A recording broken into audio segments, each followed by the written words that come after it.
In this episode of 92NY Talks, join the cast and creator of Freeform's hit supernatural thriller, Motherland, Fort Salem, as they talk to the Advocate's Tracy Gilchrist about the third and final season of their hit series.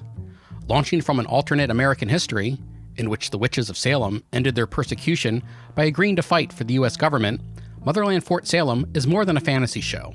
It's a bold, speculative reimagining of American power, a queer love story, and an epic action series. The conversation was streamed live as part of the 92nd Street Y New York online talk series on June 19th, 2022. Hi, welcome to the 92nd Street Y New York's panel with the creator and cast of Motherland Fort Salem. I'm Tracy Gilchrist. I'm the editor-in-chief of The Advocate, and I want to introduce our panel today. I'm going to start with our creator, Mr. Eliot Laurence. Hi, Eliot.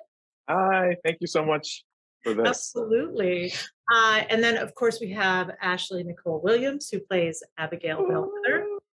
We have Jessica Sutton, who is Tally Craven, Taylor Hickson, who is Rael Collar, and Amalia Holm, who plays Scylla Ramshorn, Demetria McKinney, who is Anacostia Quatermain, who has the best name on the show. And then, of course, we wouldn't be anywhere without our General Alder, played by Lyne Renée. So thank you all for being here.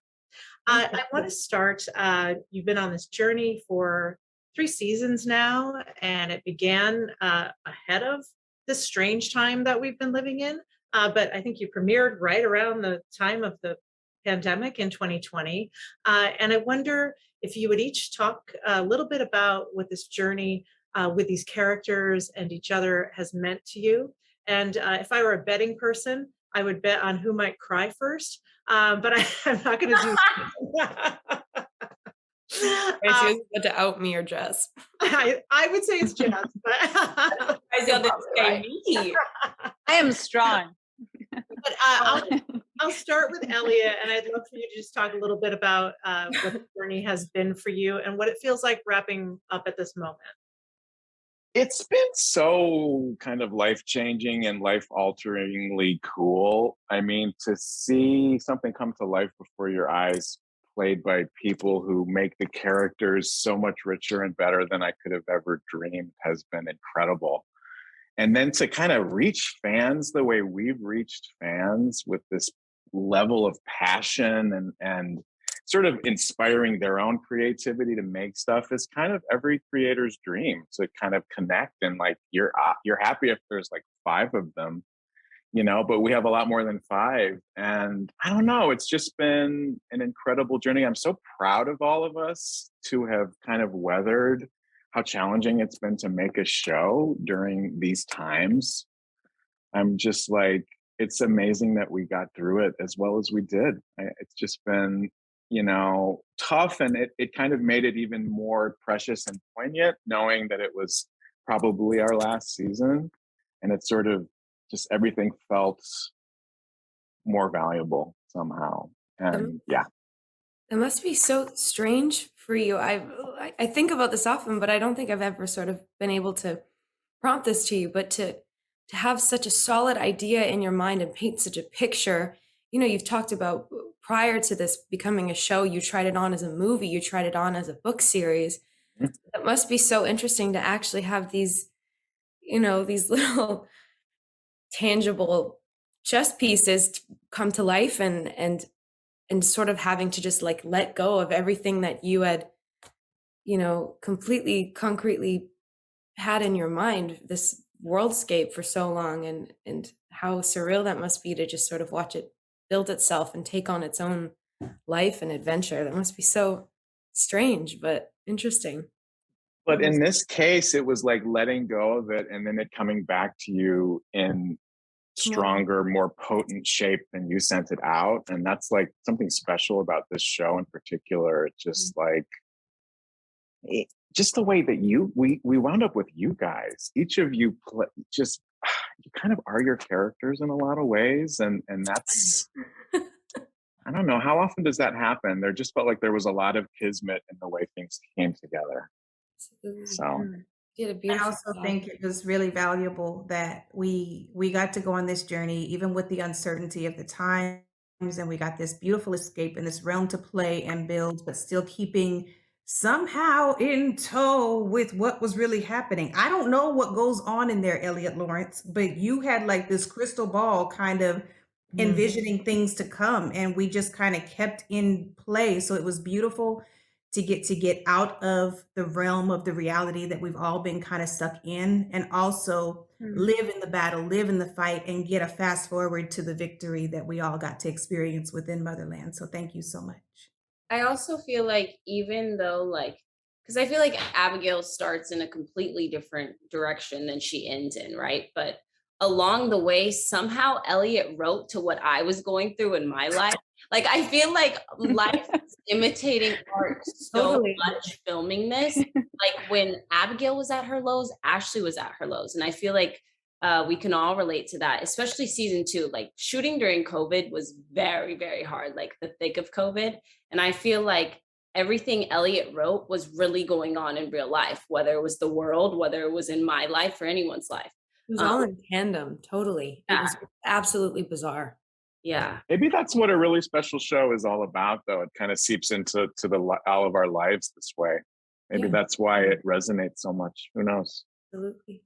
For me, it was like, it was my saving grace, because yes, it was incredibly tough under the circumstances that we were filming. But at the end of the day, I constantly reminded myself that I was the lucky one, that I was the one who was able to go to work. And I just have such an appreciation for what the film industry had to do to basically fit that new world that we were in to keep us going. And I don't know, it just heightens the respect and love that one brings to the job, because it's a machine, it's an army of people, and you all count on each other. And if one falls away, which we very much what happens, then it does tend to fall. But to stay upright and to find new ways to support the system and each other, I think we've done under circumstances and that were those, but I think we've done that in such a beautiful way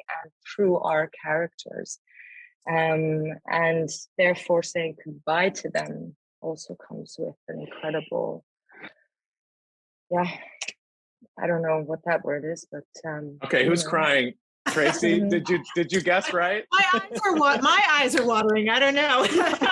I'm trying to suck it in. I can't have tears falling right now. We haven't gone to just first. I want to say, Taylor, I don't know what your next gig is, but if you don't have one lined up, you should really look into panel moderating, because you have a knack for it. I'm just so fascinated with everybody's brain. You hear them tick, and I'm just who cares about what I have to say? I'm just listening to everybody. Well, people do care, but yeah.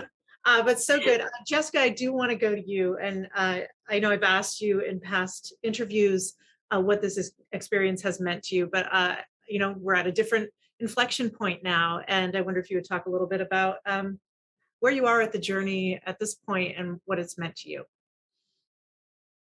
I just feel so grateful and privileged to be a woman and an artist and a South African at this exact moment in time. In context to the show, but also in context to my world. I think, as Eliot and everyone is saying, it's just this art imitating life.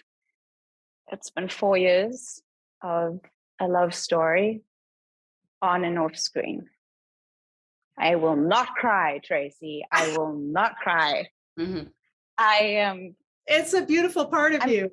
I am wide open to. I think I'm still processing. Having just finished shooting, like it feels like yesterday, but I know that we've had some downtime now, and it's still percolating. I feel so privileged to have been a part of a show that speaks into purpose and power, to have played a character that has helped me stand in my strong and be more honest and stay open. Just stay open, no matter how hard it can get. And life promises pain. So the resilience and endurance and the character that you ultimately need to build is as we all mature into who we need to become.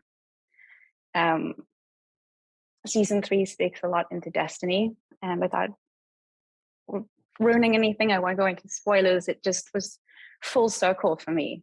Playing Tally, there was the last day I walked off set, there was not anything that I wished I could have done with the character. It was just like I had this epic feeling of it wasn't closure, it was each as an artist. I felt how lucky am I to get these people who aren't amazing in just their caliber of excellence and skill and craft, but the bonus is that I like them, I love them, and it's it unprofessional to say, but it's just I'm the luckiest person that I know. So I just walk away from this experience with a heart full of gratitude, feet firmly grounded, and I find myself beginning again. Thank you for that. Which is a soul. Thank Yeah, you. but parting is painful, but I get to walk away with these people who have been my mentors and my friends. Yeah, so it's not a goodbye. Yeah, and Amalia, I know it's hard to come after Jessica, but I do really want to know what you're feeling at this juncture as well, and how it's been with this third season. Well, I guess it's a bit of a piggyback, but to me, and we discussed this, all of us before we wrapped, that it's these 4 years, 3 and 4 years, have been like, what can you compare it to? And it's like, is it like going to high school with some people? Like you're put in this, or like in the trenches, like, but you're put with these people. And as an actor, you don't usually get to pick who you work with. You just have to trust that it's with the right people and for this thing to work. And I don't know, my mind's just spinning about who. I wonder how big of an impact Eliot is having on our lives, like on our personal growth, because I resonate so much with what Jess is saying, like what Scylla has taught me about life and who I'm becoming. And is there like a sliding doors moment? Had we all played different roles than these, who would we have become? And how I'm not forever going to carry Scylla with me. And the insight I've gotten into these other characters, and just, yeah, it's been wonderful. It's been amazing 4 years, and I'm so grateful that you, Eliot, and your co-producers gave me personally the privilege of playing a role on this show, because I've loved it. I've loved it so much. And yeah, thanks for hiring these other people, because they were great. They were so much fun to work with. Can I be kind of indulgent and ask, I actually would love, I'm going to take control here. I'm going to ask each of you what your character, what you're going to bring from Scylla into the rest of your life. Well, Eliot, I must say that was one of my questions. So thank you for anticipating. Oh man, brilliant minds think alike. You're in charge. It can be and it doesn't have to be some deep thing. It can just be like a walk. It is. Yeah. You know? Well, I've talked to moderator Lynn of about life this. and death. I've talked to Lynn a lot about this with the general, for sure. Yeah. Finding Lynn, like when you found her. Yeah. No, because that was, for me, was the biggest challenge was like the level of difficulty, just because of the accent, and you know, I'm a farm girl from Belgium, and I had to go and play this, you know, general, and for me it was just like, how do people believe that? How do I believe it? And how does someone, you know, like that, you know, rule and lead with both incredible, you know, vigor and strength, but also with truth, and it was that confidence that I needed to look. And so I think what I'm taking Alder with me. I mean, wherever I go, General Alder has changed my life so incredibly. And there was a point where I had to choose because there was another offer on the table. And I was like, I just, I was growing my hair and nails already to play Alder. I so fell in love with her because I think she was maybe the missing link in the woman that I wanted and needed to become, which I now have and which I am taking with me. So Eliot, thank you for that. So nice. Beautiful. Well, I question. asked you, Amalia, and then I didn't let you answer. I'm sorry. No worries. Well, I mean, the easy answer would be that in the pilot in season 1, she really like taught me to flirt a little bit. But then ever since, I can't just say that that's the biggest takeaway because It's totally valid. It's on me, girl. I mean, it's one of these things where we're all at different stages in our lives. And I would say that these years have been formative for me, but it's also been the first time I've been away from home that much. And it was tough, of course, but it was also awesome because I never would have put myself away from home that much. I've never planned to move abroad or anything like that. But because of Motherland, I kind of did. And that was so cool that I could do that on my own. And I don't know. Yeah. So it's like very intertwined, this whole experience and playing Scylla. And just from the character, I would say to not maybe, I don't know, to be more, not independent. I don't think that's the word I'm looking for.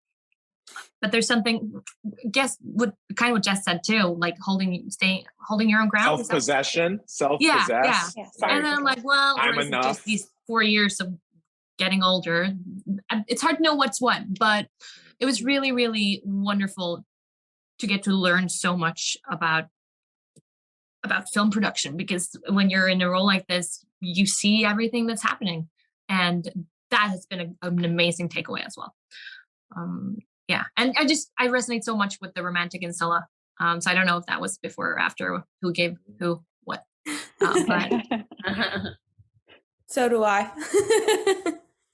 I mean, like every single face here has taught me so much about how I now understand myself and how I now understand people in the world. I've been encouraged.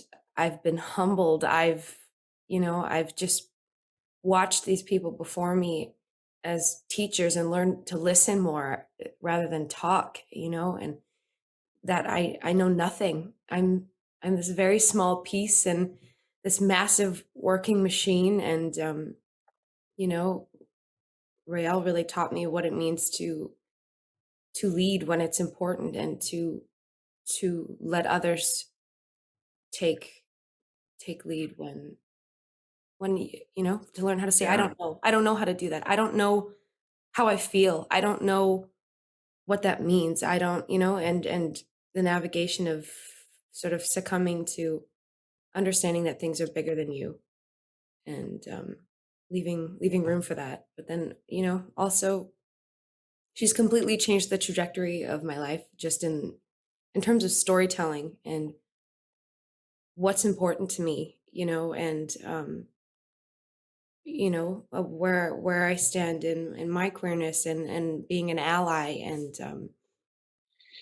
and how I want to tell stories, and what's important to me, and how I take roles in the future, and what I stand for, and the message that I want. I started writing screenplays.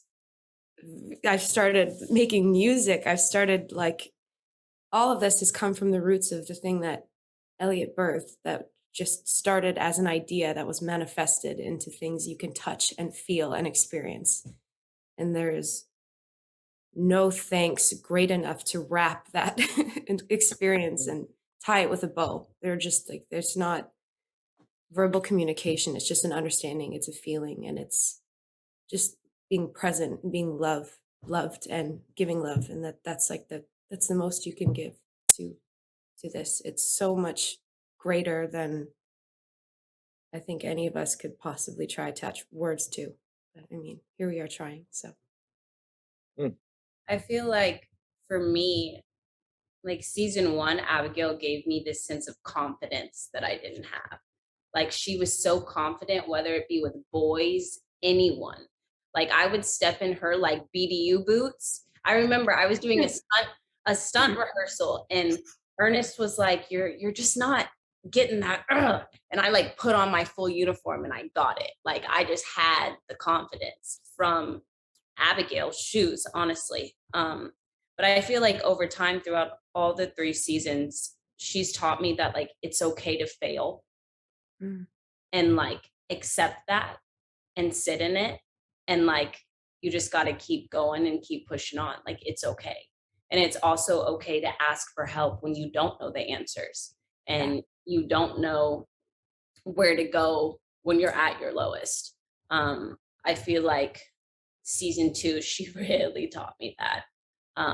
But then you can work with other people to become the leader and person you want to be, and not saying like, for me, I want to be a leader, but just like you do need other people to help you get to the type of person you want to be. And I feel like you guys have helped me in that, because I was 19, 20 when I started this show, and now I'm about to be 24. I really like, those were my most like transformative years, and I spent them with these people. They've seen me cry, they've seen me angry, they've seen all of it. And I feel like they've helped me grow as Ashley, just as Abigail has helped me grow as Ashley. So yeah, I feel like just leaning on people, and it's okay to fail and cry and throw a fit, but you're gonna make it through either way, because we all do in some way in this show and in life. So Asking for help, Ash, that's a great one. That's a big one. yeah. Knowing that you don't have to do it all by yourself. How about you, Demetria? We haven't heard about what you've learned from Anacostia and playing really an interesting character, I think, because of Anacostia's relationship both with Scylla and then with Alder, and kind of being in this interesting space of understanding various perspectives. There were a couple of thoughts that flashed through my head like a ticker tape. One was, I'm right. Not in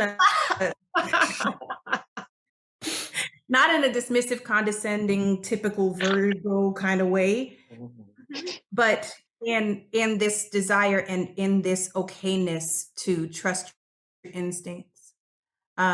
Anacostia leaned so heavily on Alder at the beginning, and she saw Scylla as such a no, and she saw the potential in these girls, but then at times she was like, it was just a lot of different emotions that had Anacostia looking like a duck above the water, and underwater she was kind of like, what in the absolute?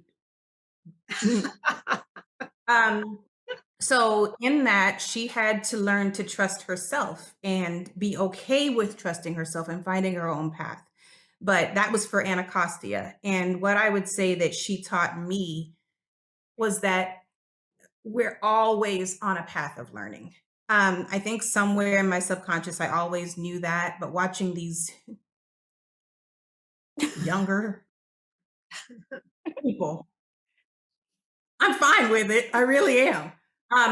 Watching these people grow and blossom and bloom, not only within their characters, and not only with Eliot watching his vision come into this tangible breathing thing, but in life and in my own. I've been through a lot. I thought I knew a lot, and I'm learning that with each step is a new opportunity, and none of it is wasted. The falls teach you, don't do that again. The lost friendships, they teach you, hey, I need to trust me. I have to be my own. And the biggest thing is that time reveals what that next lesson is going to be. You cannot predict what you're supposed to learn, who you're supposed to be, but being a part of the evolution and being willing to enjoy the ride as you go is super important. So Anacostia turned from this really kind of militant, structured person to a little bit more of a, I guess, hippie in her own way. Like she was like, so I think I learned to loosen my reins a bit through her. Beautiful.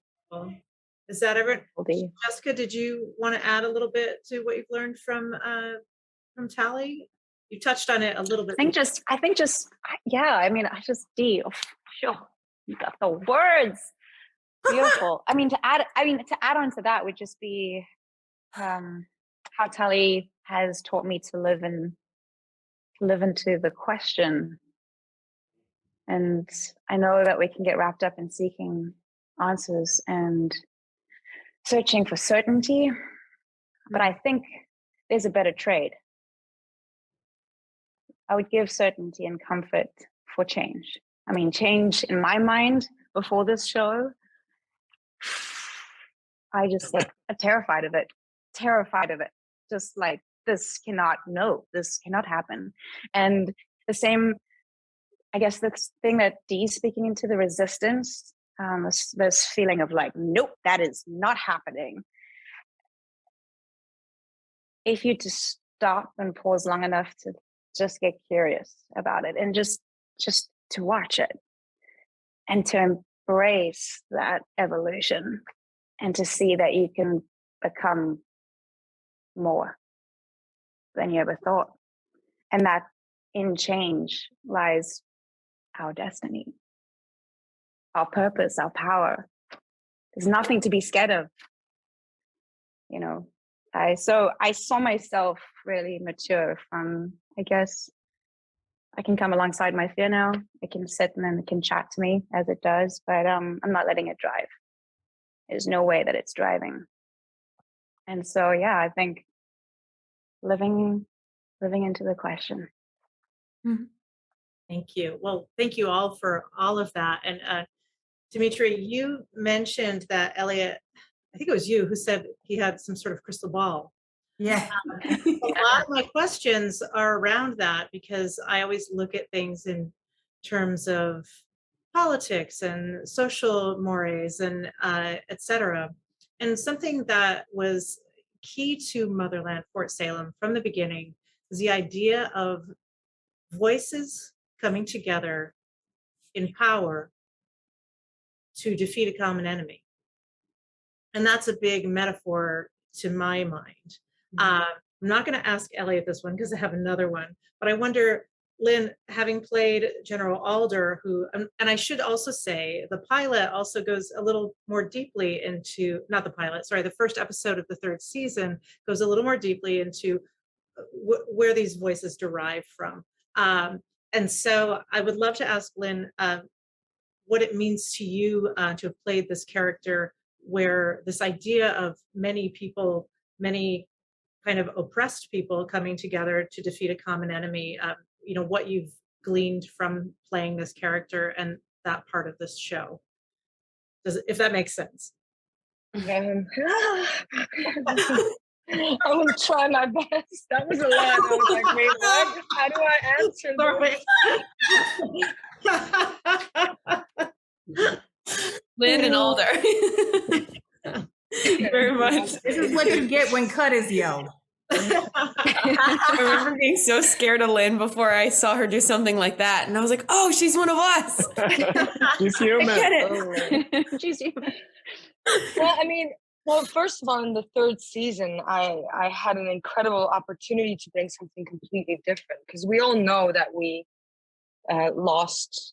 I think we lost the Alder at the end of season 2, and we are left with the question mark: how and will she come back, and what will that new entity be? And without giving too much away, you know, of course, she is the Alder, and Alder is now, and stop me, anyone, if I'm saying too much, but Alder has become a new vessel and almost the new voice of trying to find that one true voice, which will ultimately lead us to the truth. Because I think that is almost a heart, I would say, of what this journey has been, you know, for me, at least as a character, because Alder has been in many truths and in many positions given, but I think this is something so new, even for her. And there are completely new responsibilities. So I completely felt that I was treading very uncomfortable and soft and unknown ground. So I needed to grow a new pair of new boots of Boulder. So that was an interesting quest. And therefore, like we have talked about before, how life imitates art, you know, how we were all, I guess, kind of trying to find a new voice or voice during these times. It was so beautifully lined up into what that new quest was. And I hope with that, I have answered your question. So good. You did so good. Alder's seen, like, she's seen the most amount of faces. I would say out of all the characters, like the trajectory of just the piece of her life that we've been privy to enduring and seeing, you know, she's had probably the most substantial amount of growth. Like, she's completely taken on a new vehicle. We have seen so many faces for her. She's been so many people, and I think who of anyone would be better to, you know, speak on behalf of all people. She's lived, or all witches, you know, she's lived so many lives within her own, and that must be, it's that knowledge, right? The accumulation of knowledge, and then it's also so beautiful that as people are watching and living this life with us, right? You know, we're talking about the woman's voice and how powerful it is and how magical it is. I mean, we've all heard the beautiful cliche, I am woman, hear me roar, you know, lift your voice, my voice matters, you know, and I think that it's a beautiful display of women standing in their strong, as Jessica said, you know, and whether that voice is a whisper, whether that voice is a roar, you know, there is power there. And I think that we are embedding that in the young ladies, men's, queer, straight, whatever, you know, we're making sure that you understand the power that you wield, whether you're in this magical world or outside of it. So, you know, as we're talking about the voting and as you were talking about the political environment and all of those other things, you know, your voice matters. You have a say, you have this power, you have this responsibility almost to one another. And the more our voices come together, the better we are equipped to fight those battles we all face each day. Beautifully put. And I want to add to that as well, that to me, this show has meant so much about what is authority, what is patriotism.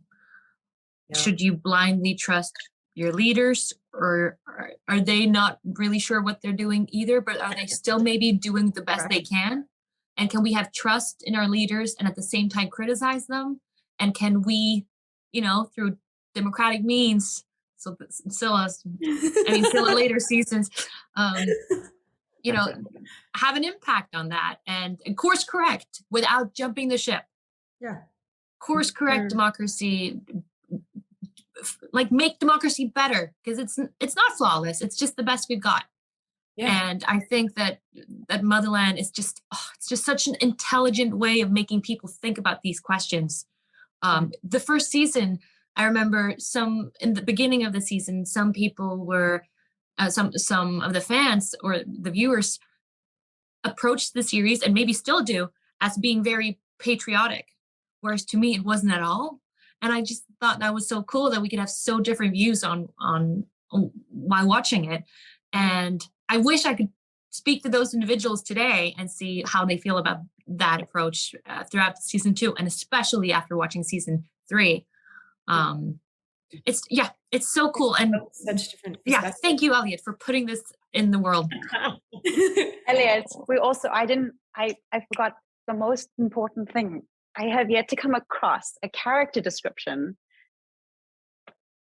that has even come close to Tally's character description. I mean, when actors get briefs, you know, sometimes we get the side, sometimes we get the scripts and the side. You know, you get 18 to 25 woman, girl, teenager, not really actable things. You're like, cool, okay, that's an age. That's like, that's a lane. I mean, I wear the face that I wear.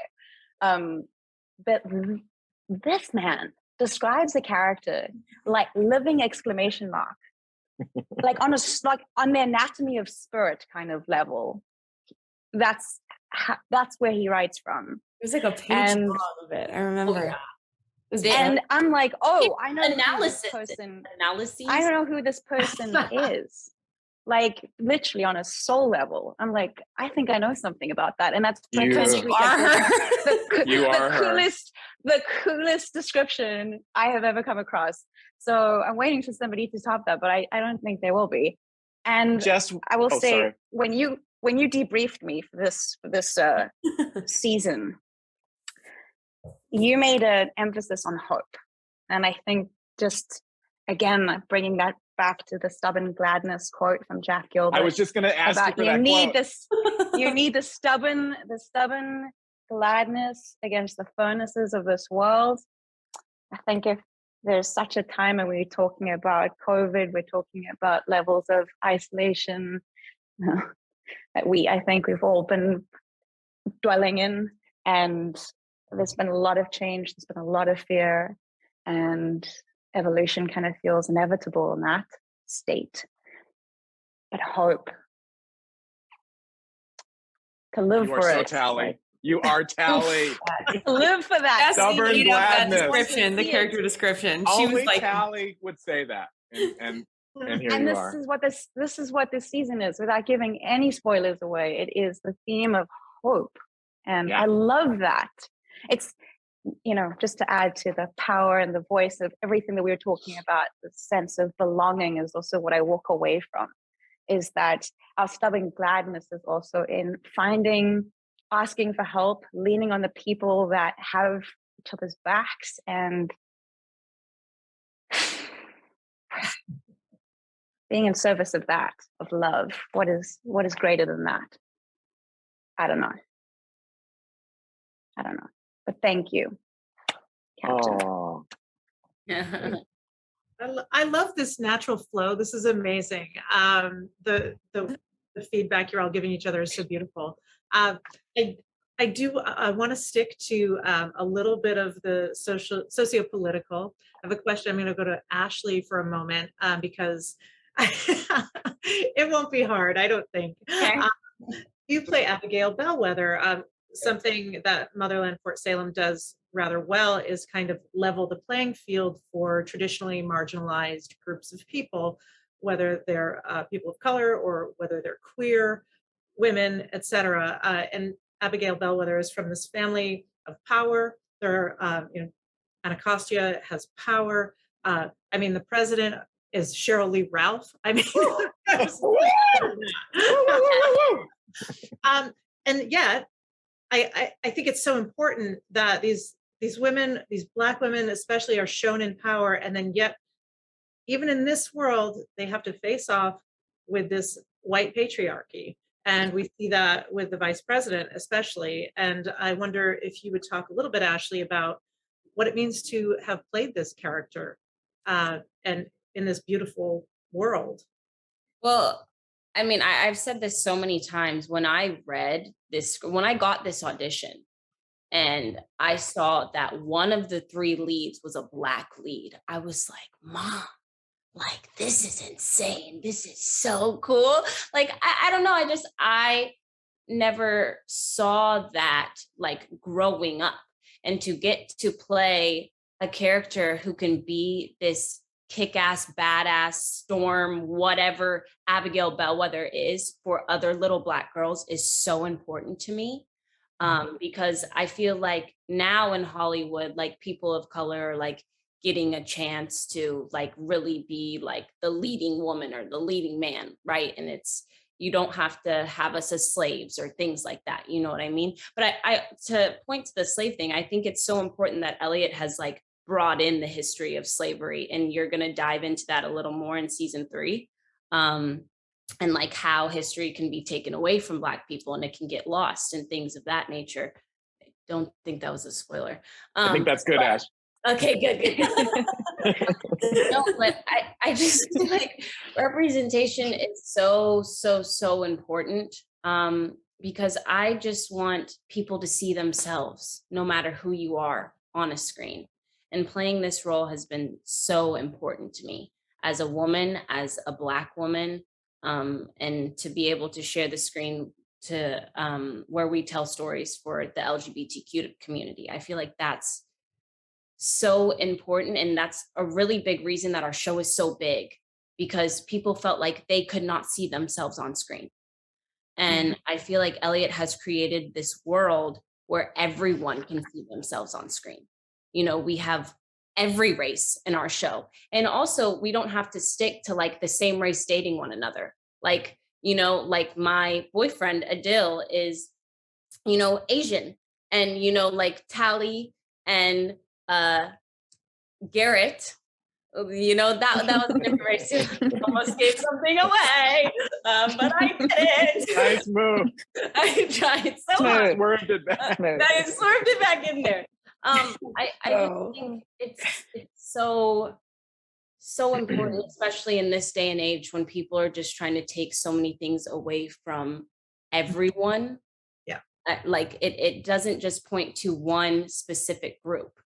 And I just feel like our show just embodies all of that. If I weave that back in, I lost my way, but Oh no, you did. That was bring it That was back. great. Beautiful, Ash. That was so well said. And it also kind of leads me into my question for Eliot, which is actually bouncing off of Demetria's idea that he has a crystal ball in his head, because I'm watching the show, and as a queer person, I can't not think about the rights attacks on LGBTQ plus kids, especially trans kids. I mean, the vice president sacrificing his daughter.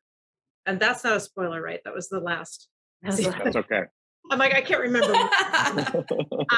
It's so poignant to me. And I don't know if it's an overreach, but it feels like a complete metaphor for that. And I wonder if you would speak to that a little bit, Eliot.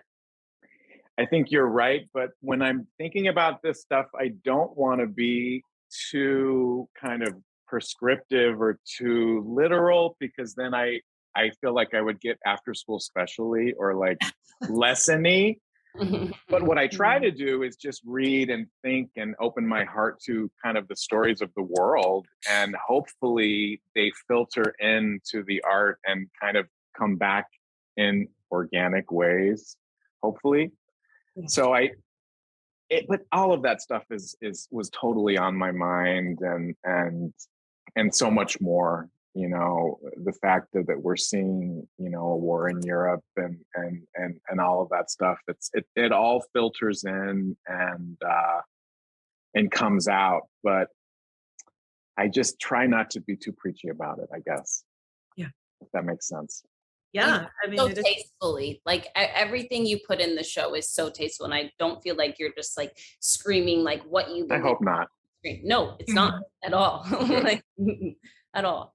I love that it sparks conversation. You know, we're looking at an alternate possibility to what this world could be on so many different levels. And the beautiful thing about this is that we get to display the possibility and start the conversation so that we can see the changes that we're hoping for. You know, everybody having their say in their space and taking that space with pride, whatever your nationality, whatever your sexuality, whatever your past, you know, having that space to be and evolve into who you're supposed to be with the people you want. You know, I think it's a testament to just getting the conversation started through art. And to create the world that we want. Oh, sorry. Yeah.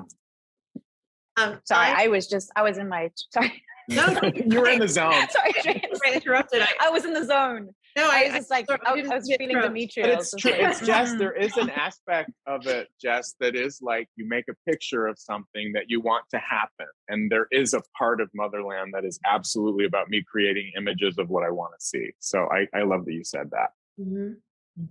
Yes. It's like continue the conversation to create the world we want. Yeah. We want women in power. I mean, I would like to see Cheryl Lee Ralph as president. So wouldn't we all? Yeah. I have to say, I will just be skewered if I do not ask some specific rail and questions. I will be absolutely skewered on social media if I don't. Yes, you will. I have to we apologize. Amalia, when I interviewed you last year, I asked what you could tell us about season 2, And you said then that Scylla and Raelle are endgame. And now here we are at season 3. And I know you can't give it away, but in your heart, what do you feel about Scylla and Raelle and as them as endgame? I stand by my words. Brilliant. Yes. Is there anything you would like to add about how the relationship has developed on screen and, you know, working with Taylor as well? Working with Taylor, can I talk about that? Yeah. Well, I've already said this. It's going to start to get a little stalky and crazy, but I will be jealous of the next person who gets to play the on-screen love interest of Taylor Hickson, because it is a privilege, and I love that part. And I'm territorial about it because it's just so wonderful. She's like the best on-screen romantic interest I've ever gotten to work with, because it's so that's out there now on record. And it's so mutual though. But like the thing that's so great about what we built is that it continues living. Like there's no finite end to it. It's like it's bigger than people. It's spirit. It's life and death. It's like the whole cycle of everything. It's just something that's larger. So no one else will ever compare to what we have, baby. It's okay. Oh, come on for the baby. That did something to me. Babe, I felt that, baby. She taught me how to flirt too. Like I'm telling you. Oh, is that? I'm serious. I think that's one of the things that was so great about our auditions was like, I thought I screwed it up so bad because she threw me off horribly in the audition room. I mean, Eliot was there, he saw it, but like the other person they brought in, I knew. And so we already had a rapport. We had practiced in her living room because we both were from Vancouver. But then I got in the room with Amalia and I was thrown left, right, and center. And I was like, well, that's not how I practice it. And I didn't think she would do it that way. And I have no idea. And I was like, I completely screwed it up. Like I was sweating bullets. And then, and then I found out while we were still in LA that she booked it. And I was like, oh my God, I'm screwed. But I think it worked for me because you made me so unsettled. That sounds horrible. No, it's in a great now. way. But okay, good. But that's just the nature of love sometimes. That's why you're our set siren. Facts. I love that. Those Thank you eyes. both of you for that. And Taylor, I do want to ask because it's been such an important pairing. It's been such important representation for queer women, and I wonder if you would, at this juncture, I think I've probably asked you this before, but would you talk at this point what it means to you to have played this character in this relationship that is meaningful to people who don't always get to see themselves portrayed? Yeah, I mean, I've spoken a lot to this in particular, and Amalia and I have had many conversations about this, but like I in particular, I think was quite a bit ignorant because I've always seen myself, I'm quite like cisgender presenting and hetero presenting. There's nothing about me that would derive any sort of discrimination. So like everything that I've watched on screen, I think I was able to relate to. There was so much content out there for me, and I had never even given it thought what it would be like to have absence of that and having to completely figure it out for yourself. And that's something I've had conversation with a lot of my queer friends and even like my housemates and just that's why I think their relationships are so different to what we know to be on screen. Is just because they had to create that for themselves. They had to invent that. They had nothing to reference. So it blows my mind now that this is we're part of the generation that's starting to create content for these young queer people and queer children, and they have something to reference to. They understand that what they're feeling is it's that they have reference, and I think that they don't have to feel ashamed by it. They can see it on screen and not go, why doesn't my feeling, why don't my relationships look anything like what I watch on television? We are creating a future for children that hopefully won't ever have to ask that, you know, and that's the power of what, you know, Elia's ideas are, and how much it's grown beyond us. But it's like, I myself was part of being ignorant to that. And, you know, I walked into this as I would any other professional work setting, and just looking forward to creating with other artists, like all the talented faces you see here. And I just put my heart into it. And, you know, I think Amalia and I were both really shell shocked by the reaction we got. It wasn't, we didn't realize the power of, well, I in particular, I think I really didn't understand the gravity of what it was that was being created. And maybe Eliot with his crystal ball did.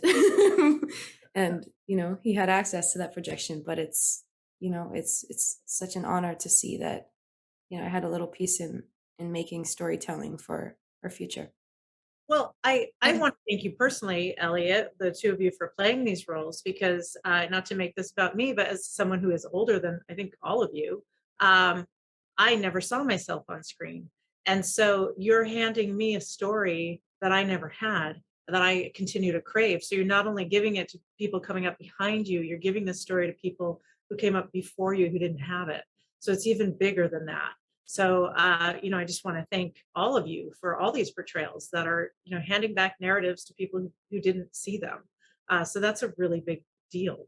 And I've been very serious throughout all of this. So I want to go around and ask you each for a favorite memory or scene or something from, I know you still have some to shoot, but thus far, a favorite memory or scene together.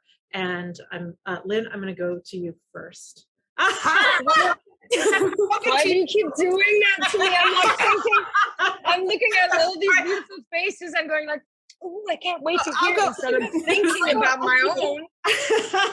You know what? I was just aware that I hadn't thrown it to you for a while. So who would like to go first on that one with a favorite memory or I will. You were talking about the amazing Cheryl Lee Ralph, who is such a dream, and President Kelly Wade has such an incredible storyline this year. She gets pulled into the center of everything. She's got the best line. Say, one of my favorite on-set memories was in season 1. It was when Alder was puppeting the president, and we were shooting Cheryl Lee Ralph's side of the scene. And, you know, on set it's crazy. There's a lot going on. I think there was a miscommunication or a bad call time or something, and we couldn't find Cheryl Lee Ralph. And, you know, when you're shooting, it's like, that's a big problem. And it was World War III. We finally found her. She walked in and she gave a speech to us, a 4-minute speech to us in one take, and then just walked off. And I was just like, what? One take, perfection, and then bye. That's someone with a theater background. Oh. Yeah, no kidding. Amazing. Well, thank you. Anybody else with an anecdote you'd like to share? I did there are so many. Whoa, I love you all. We love you. Which is this episode? I don't remember which episode off top it was, because all of these different things are flooding in. But there was this day of shooting where Lynn and I went from battle warriors next to each other. She had just been stripped in season 2 of her things, and she's come back strong and still with this mindset of we have to be a unit, right? And so even though there's this tension between she and I, we get in this space where the camera are coming right for us. And she's like, so what do, you know, I'm like, what do you do? She said, we fight to the bitter end. And I'm like smiling, and she's giving that thing that she does. And we go through that scene of, you know, this fight scene that's just complete emotion. And we get into her part and she's doing that. And then we get in this back room and everything has to go really silent. And it's just this beautiful transition from warrior to vulnerability with somebody that I had so much playing opposite of. Just it was this incredible moment. And those are the things as an actress that I've just lived for. There are times where you're doing the work because you need that money. But this has not been that. And that is one of those moments where we got to play, we got to cry, we got to embrace each other. Like everybody else left and we were just in that space. And that tunnel vision is something I value for eternity.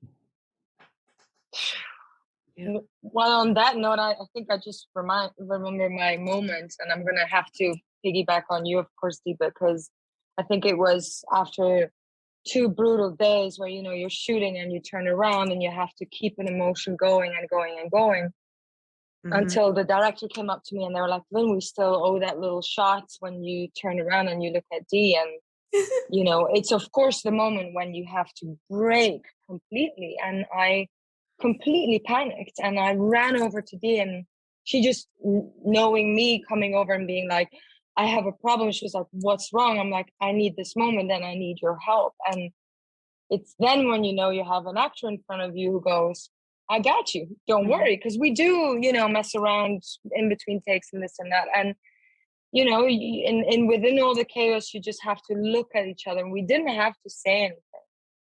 And just it's a touch, sometimes we put our foreheads together just to get to that emotion, and to be able to share that with someone and get there is just, it's something you'll never forget. Well, speaking of that, that's like, I feel like sometimes I get scared like that, Lynn, on set a lot when I have a very emotional scene, even though like, you can do it, but you just like panic immediately. You're like, oh my God. I find it happens often with Jess and Taylor when we have like scenes of 3 and we always go and we hold each other's hands. And it's like, I can just feel their love from me go from them to me. And immediately, not me crying. I lasted so long.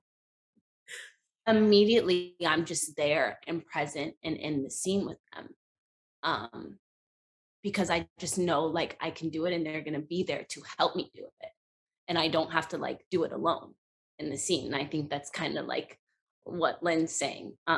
So that's honestly one of my special moments from this show. I know it's supposed to be like funny. That's okay. Not supposed to be anything. Yeah. Anyone else have something they want to share about a moment on set or working with each other?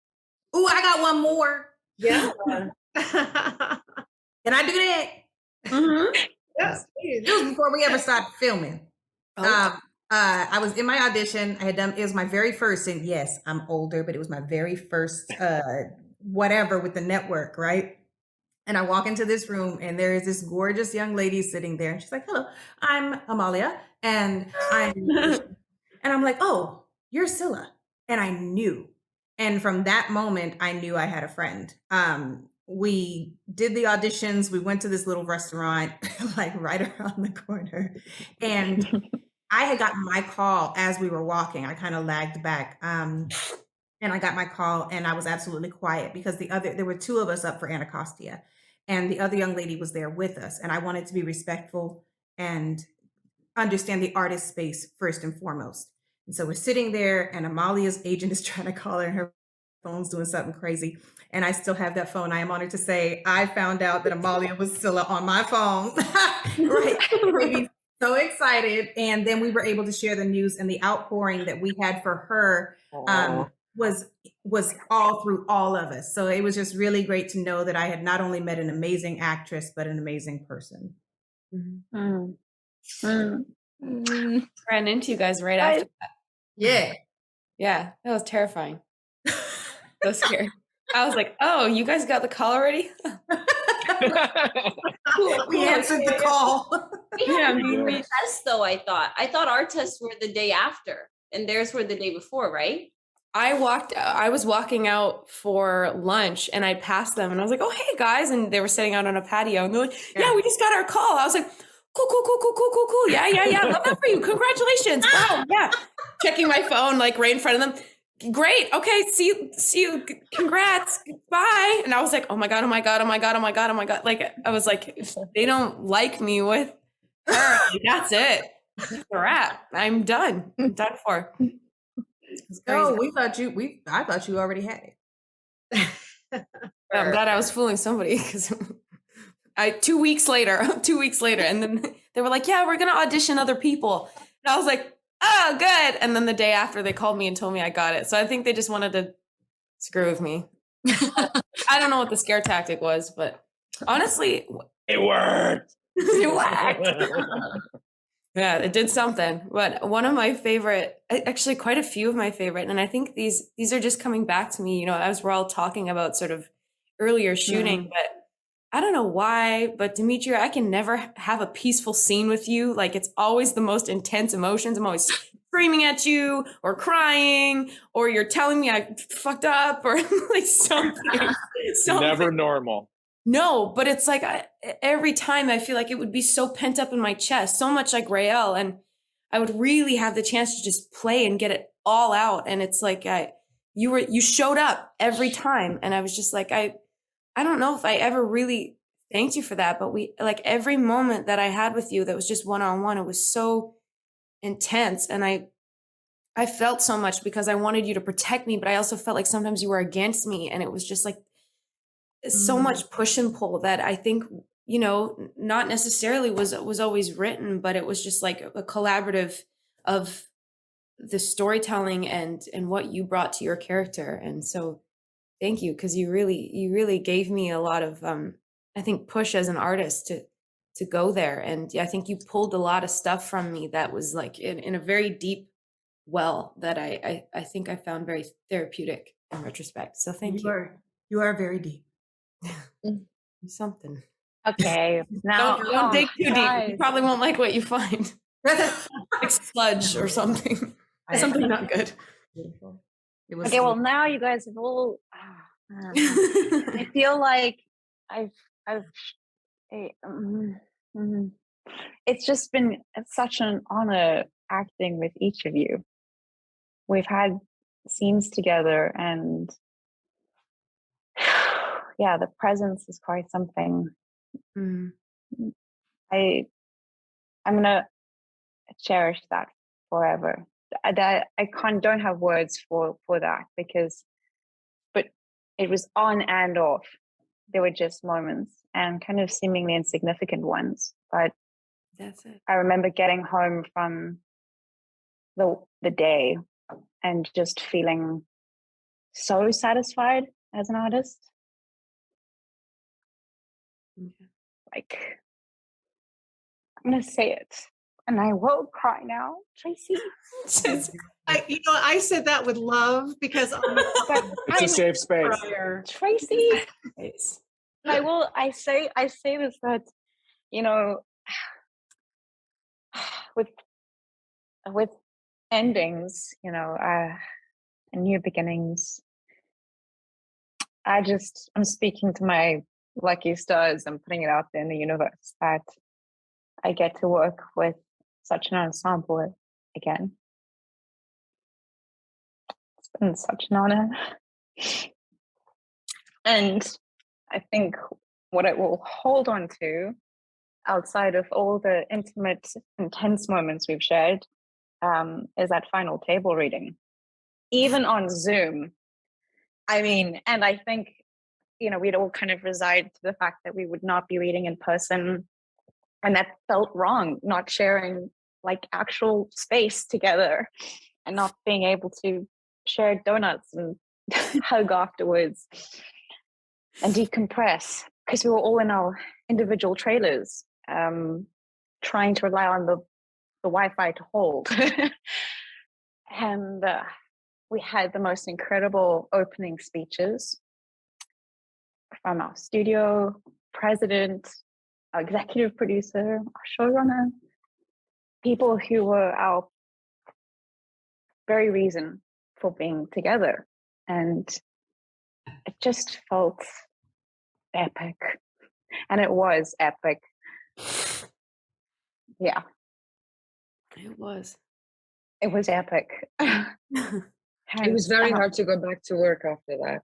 Yeah. It's so hard. like on our lunch break. Yeah, on lunch, and then you're like, okay,